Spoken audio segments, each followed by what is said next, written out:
నమస్కారం అండి. భగవద్గీతలో నేడు 18వ అధ్యాయము మోక్ష సన్యాస యోగమునందు 62వ శ్లోకము తాత్పర్యం వినిపిస్తున్నది మీ విజయభాస్కర్. తమేవ శరణం గచ్చ సర్వభావేన భారత తత్ప్రసాదాత్ పరాం శాంతిం స్థానం ప్రాప్స్యసి శాశ్వతం. తాత్పర్యం: కాబట్టి ఓ అర్జున, నీలో కలిగిన సకల భావముల యందు నీవు ఆ ఈశ్వరుని శరణు పొందు. ఆ ఈశ్వరుని అనుగ్రహంతో నీ మనసుకు శాంతి కలుగుతుంది, శాశ్వతమైన పరమపదమును పొందగలవు. ఓ అర్జున, నీవు నీలో కలిగిన సమస్త భావజాలం నుండి శాంతి పొందాలంటే తమేవ శరణం గచ్చ అంటే నీ హృదయంలో ఆత్మస్వరూపుడుగా ఉన్నాడే ఆ పరమాత్మను శరణు వేడు. ఊరికే శరణు వేడటం కాదు, సర్వభావేన అన్ని భావములతోటి శరణు వేడు.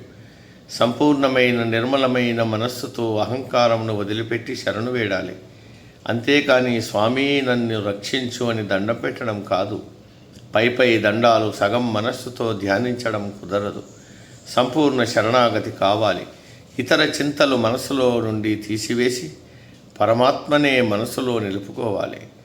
మనసును ఆత్మలో లగ్నం చెయ్యాలి. అప్పుడు పరమాత్మ మన యోగక్షేమాలన్నీ చూసుకుంటాడు. అప్పుడు ఈశ్వరుని అధీనంలో ఉన్న మాయ పక్కకు తప్పుకుంటుంది. ఆ మాయ మనల్ని ఏమీ చేయలేదు. పరమాత్మను శరణుజొచ్చితే ఈ మాయ మన జోలికి రాదు. అప్పుడు ఏమి జరుగుతుంది?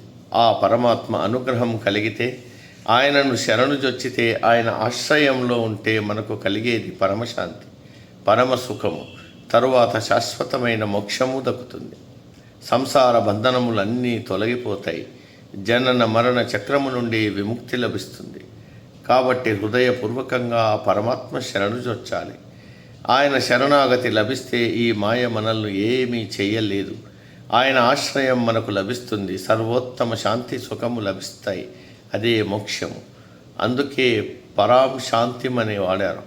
పరమశాంతి లభిస్తుంది అని అన్నారు. ఆ శాంతి సుఖము ప్రాపంచిక సుఖముల మాదిరి ఈ రోజు నుండి రేపు పోయేది కాదు.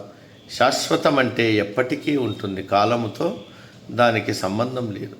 ఎల్ల కాలములలో నిలిచి ఉంటుంది. అంటే శాశ్వతముగా పరమాత్మలో లీనమవుతామని భావన. సమాప్తం. తదుపరి శ్లోకం రేపటి రోజు. సర్వే జన సుఖినో భవంతు. అందరూ బాగుండాలి, అందులో మనం ఉండాలి.